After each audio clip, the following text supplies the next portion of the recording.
प्रिय भैया एवं बहन, आज के कक्षा में हम लोग खिलाफत आंदोलन और असहयोग आंदोलन के बारे में पढ़ेंगे। खिलाफत आंदोलन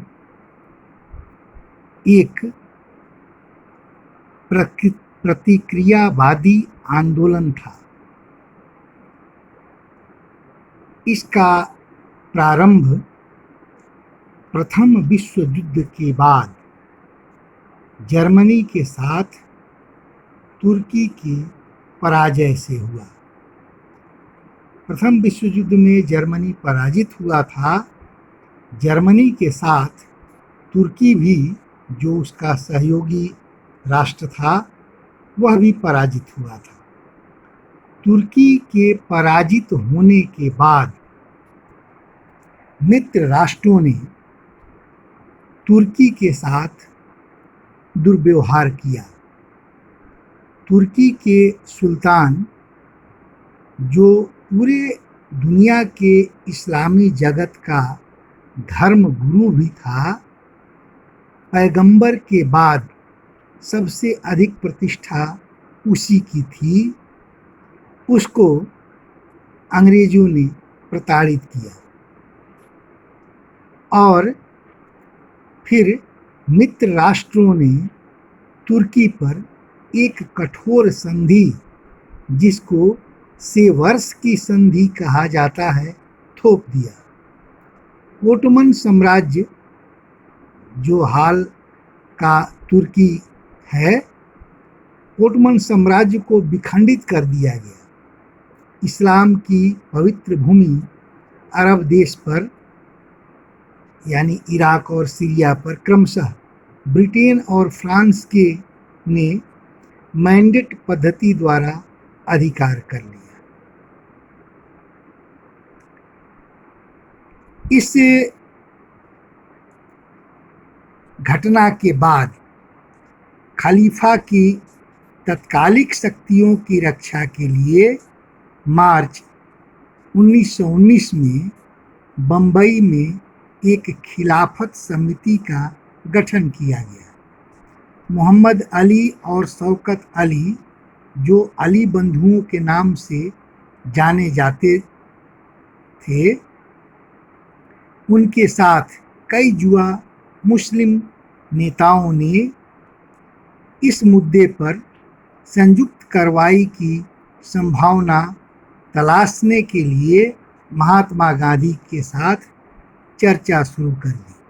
मैंने इसके पहले के अध्याय में बताया कि महात्मा गांधी भी एक व्यापक जन आधार वाला आंदोलन चलाना चाहते थे और उनका मानना था कि हिंदुओं के साथ मुसलमानों को लेकर चलने से ही एक बड़ा जन आधार वाला आंदोलन प्रारंभ हो सकता है। सितंबर 1920 में कांग्रेस के कलकत्ता अधिवेशन में महात्मा गांधी ने भी दूसरे नेताओं को इस बात पर राजी कर लिया कि खिलाफत आंदोलन के समर्थन और स्वराज के लिए एक असहयोग आंदोलन शुरू किया जाना चाहिए। खिलाफत और असहयोग आंदोलन साथ साथ चले, परंतु अधिक प्रभावशाली असहयोग आंदोलन ही रहा। अब हम ये जानने का प्रयास करेंगे कि महात्मा गांधी असहयोग आंदोलन ही क्यों चलाना चाहते थे। प्रिय भैया एवं बहन, आप अपने पुस्तक में पढ़िएगा, जिसमें लिखा है महात्मा गांधी ने 1909 में हिंद स्वराज नामक एक पुस्तक लिखा था। उसमें उन्होंने अपना विचार दिया था कि भारत में अंग्रेज भारतीयों के सहयोग से ही टिके हुए हैं या शासन कर रहे हैं। अगर भारतीय इनका सहयोग करना बंद कर दें तो अंग्रेजों को भारत से जाना ही होगा। गांधी जी का सुझाव था कि इसके लिए असहयोग आंदोलन चरणबद्ध तरीके से चलाया जाना चाहिए।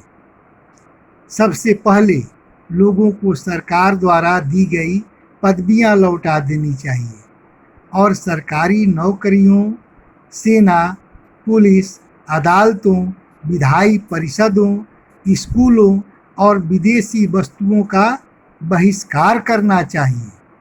अगर सरकार दमन का रास्ता अपनाती है तो व्यापक सविनय अवज्ञा अभियान भी शुरू किया जाए। सविनय अवज्ञा आंदोलन के बारे में भी हम लोग इसी अध्याय में इसके बाद पढ़ेंगे। तो इस प्रकार असहयोग आंदोलन और खिलाफत आंदोलन दोनों साथ साथ चले।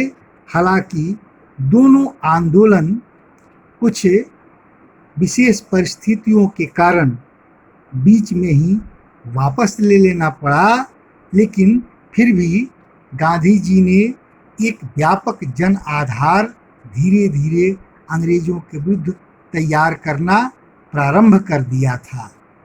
आज के पाठ में इतना ही। आप लोगों को गृह कार्य में लिखना है कि खिलाफत आंदोलन क्या था, यह क्यों प्रारंभ किया गया। धन्यवाद।